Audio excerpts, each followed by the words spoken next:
Hi everyone, welcome to my latest video. This is a video on the Band of Brothers or Easy Company in England. I've been to Normandy and followed them through there. I've been to Germany, Austria, to the Eagle's Nest, and their final location, the ZMC, where they waited basically to go home or to see where they were next going to be located to. But this one is in England. It's a place I've always wanted to go. It's a village called Aldbourne. Now this is where they were for 9 months prior to taking off for their part in D-Day. So Aldbourne, they were stationed here in Nissan huts on the green, in stables in the paddocks here, just in that house that we can see there in front of us. There was many stationed there, slept there in stables, and we're going to come and see a stable shortly. We'll see a stable shortly as the video goes on. There's the church that Ronald Spears got married in, and this is the Blue Boar Inn that was the officers' pub. There were 5 pubs in Aldbourne at the time of the second. Easy Company and Fox Company were based here. There were 5 pubs. Now there are only 2. This is one of the 5. Or one of the 2 that are left, and this was the officers' pub. So your normal GI wasn't allowed in here. If you're an officer, you were allowed in here, and this is where they went for drinks. After speaking to the landlady, I now know this is where they went to drinks prior to Ronald Spears getting married at the church, literally just up over the green. Very proud of their heritage of the Band of Brothers, Easy Company and Fox Company, and just as proud as their participation in Doctor Who. Devil's End was the village it was called then, and this was the pub, which is the Blue Boar, was called the Cloven Hoof, all ready for a 3-part episode of Doctor Who in the 70s. Recently just bought that on DVD, and that was a bit of a hoot. There's a landlady, proud of their heritage, lots of information, lots of artifacts in there. And more importantly, some good drinkies. So we sat out on a sunny Saturday afternoon in the beer garden and soaked up some of the atmosphere and soaked up some of the heritage of the place. So this is the church. This is where Ronald Spears got married. And this is where Richard Winters used to go for his pretty much daily walks and sit on the seat just at the top of the graveyard there. And this is where he met Mr. and Mrs. Barnes, who were mourning their loss of their son in the RAF in 1941. So one day they asked Dick Winters if he'd like to stay with them. So he stayed with them in the post office. They own the post office literally just down the road, and we'll come and have a look at that shortly. But he asked if he could, if he wanted to stay with them. So Richard Winters and Harry Walsh stayed with the Barneses during their time in Aldbourne, and obviously the rest of the men stayed in the Nissen huts on the fields, in the stables, at the paddocks. And some were dotted around, but most of the officers were looked after by locals. We looked for Mr. Barnes's gravestone. We eventually found it, and took a photo of a memento. And again, thank you for your service.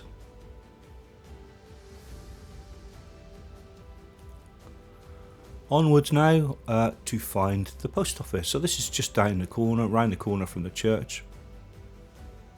As I said, Richard Winters, he was up in that far my left, so left hand window. Walsh was the other side. And just up the road is a place called the Butts. Beautiful thatched cottages on their way to the green, and that's the way that Winters and Walsh would walk from to get to the parade ground, training ground, where the guys slept. We'll see that shortly. Heritage Centre, so the local museum. Hello. Come in. Thank you very much. There we are. Switch the lights on. We'll just be here. Thank you. Very welcome. Did you hear me? Yeah, they found a name tag, didn't they? Well, they pack load of things. Trouble is, sometimes when the relatives come, I don't know about it. Is that? You've been doing what? Are these the name tags here? 28 and 29.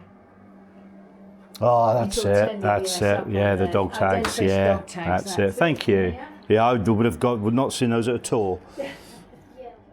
Mind you, it would help if I had my... Lots of information there on the digs, on the archaeological digs of the Band of Brothers. They'd been a good few times back and dug the field, and lots of artifacts. This is the Crown Inn, the Crown Pub. We stayed there the night.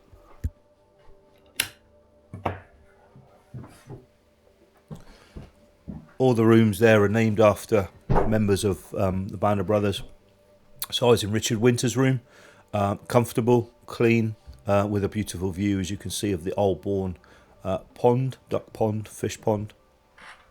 Information on the 2nd Battalion on the wars, some information on Dick Winters on the wars, and overlooking the paddocks where they had stayed in the stables.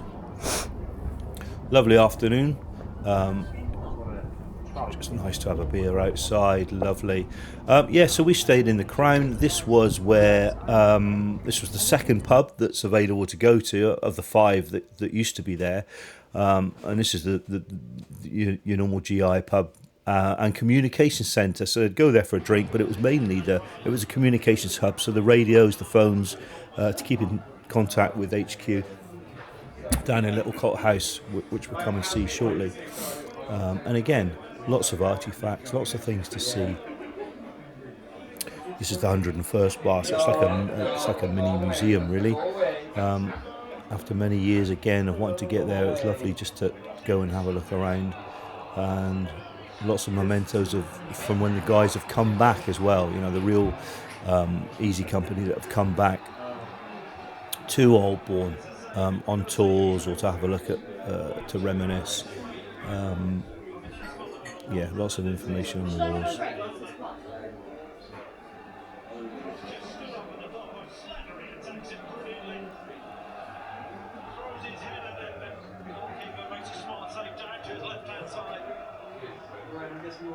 It's a nice place. We stayed there. We had our dinner there. Food's good. There was good entertainment on. A guy called Amir who did lots of Bruno Mars stuff. Very good. Clean, comfortable, food good. We'll recommend. So it's like a mini museum.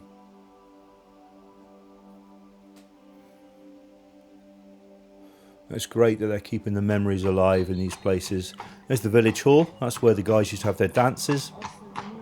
And I read somewhere that they raised some money to redo the dance floor in there, because after they'd wrecked it after many Friday and Saturday nights dancing with the locals. So they've replaced the floor.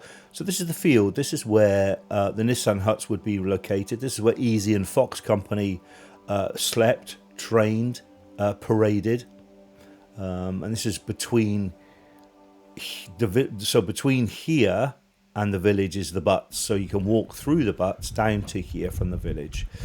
This is one of the only building that's left standing from that area, from that era. That was a canteen and where they used to cook the food. This is a Nissan hut. Someone's taken the original Nissan hut from that field and literally put it around the corner in his garden.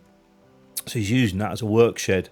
I went and had a little look, so it's nice to see the original Nissan hut, and obviously the original canteen where the food was cooked, and then taken out to the guys either in the field or they'd come and get it from there, which is literally right next to the field. Drone shot of Aldbourne. So beautiful village, made even more special because the weather was lovely on the day, and some iconic things to see.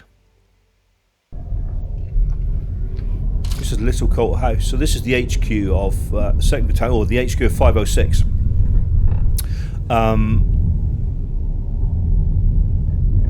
And those that have seen the Band of Brothers or read the book, this is where Dick Winters gets reprimanded by Sobel Sobel then sort of gets demoted or gets sidelined to a parachute training regiment in Chiltern Foliot. So the office is where Colonel Sink, this is where his office is and where that action took place on Band of Brothers. Once the guys had returned from Normandy, this is where they'd have done this is where they held a parade. This is where they read the names of the guys that they'd lost in action. And had a memorial for them.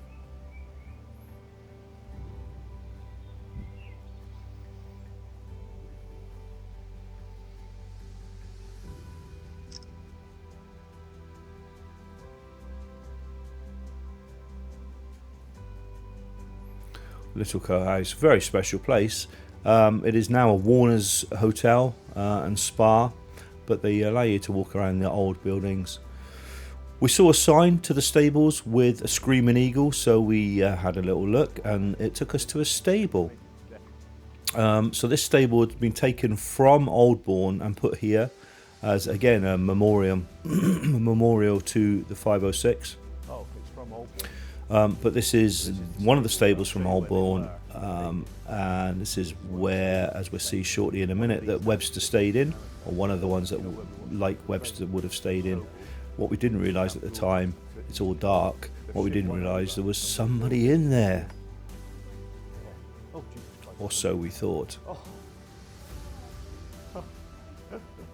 Look, what I thought was as well.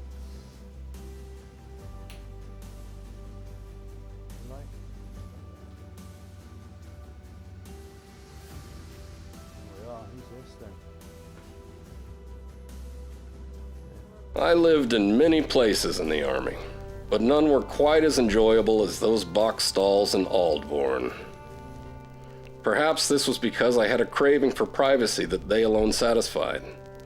Or perhaps it was Freudian, the love of a small, warm, dark place in which I could curl up and hide. I don't know. Whatever the subconscious reason, if any, there were many more tangible things to recommend the stables to soldiers. Where else, may I ask, could one share in the rich spoils of the officers' mess with a small, select company of 3 instead of a greedy barracks of 60?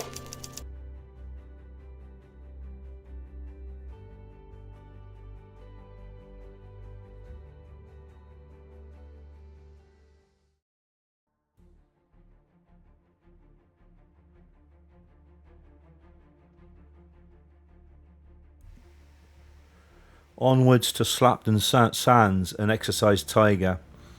Prior to the landings or the airborne landings in D-Day, Band of Brothers took part in Exercise Tiger, which was a disaster. It was an exercise designed to improvise the landings on the beaches and the airborne landings for D-Day. They used live rounds, so they had many casualties on blue fire, which was embarrassing. But what was more embarrassing and more of a tragedy was while the LSTs were out preparing the guys to land, 2 German U-boats came in and sank 2 of them, resulting in over 900 men drowning, being shot on the blue fire. Buried in unmarked graves. So embarrassing for the US and the UK governments. That was the Imperial Hotel in Torquay. They stayed there prior to their inclusion in Exercise Tiger. This is a memorial for the locals that had to evacuate their houses to enable the Exercise Tiger, to enable the live firing and people to stay in their houses. I know my nan, who lives in Dartmouth, had one of these GIs living with her for a while. There's a Tiger tank. No, it's not a Tiger tank. There's a Sherman tank that was dug up by Ken Small, who raised money to dig one of the ones up that had gone down on the night of Exercise Tiger, to be used as a memorial to remember and to thank those that took part, but more importantly for those that had died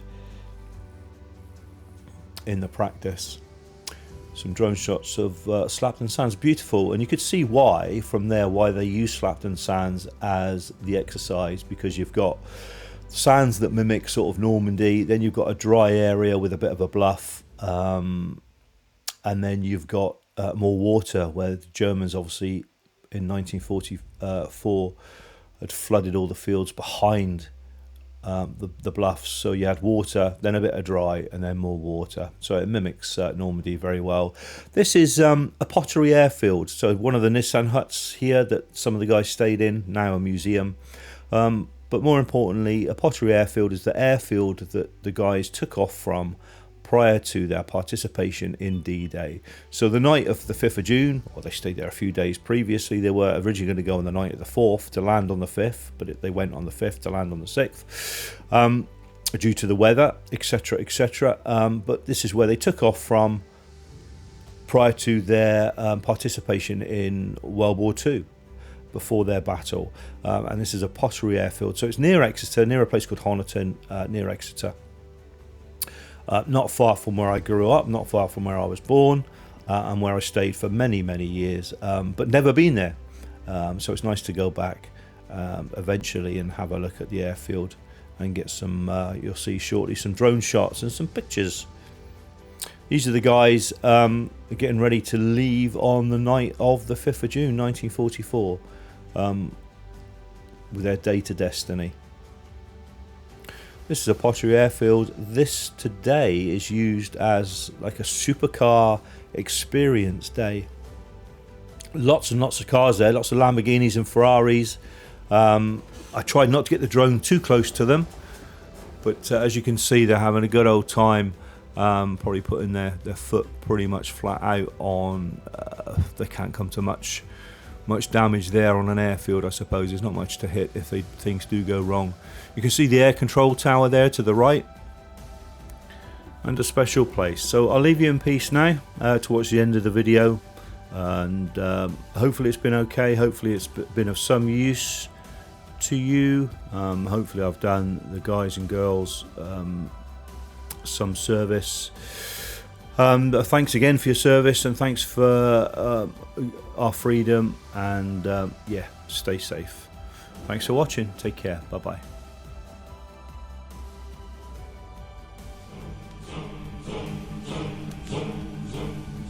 He was just a rookie trooper, and he surely shook with pride. He checked all his equipment and made sure his pack was tight. He had to sit and listen to those awful engines roar. You ain't gonna jump no more. Gory, gory, what a hell of a way to die. Gory, gory, what a hell of a way to die. Gory, gory, what a hell of a way to die. He ain't gonna jump no more.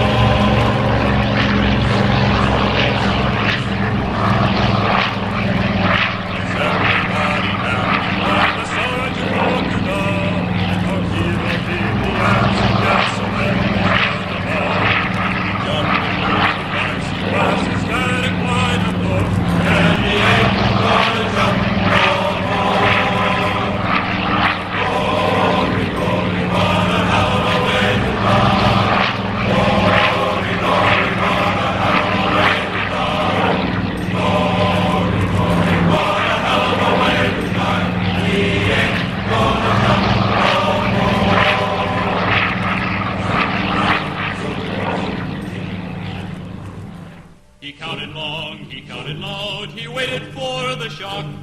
He felt the wind, he felt the cold, he felt the awful drop. The silk from his reserves spilled out and wrapped around his legs, and he ain't gonna jump no more.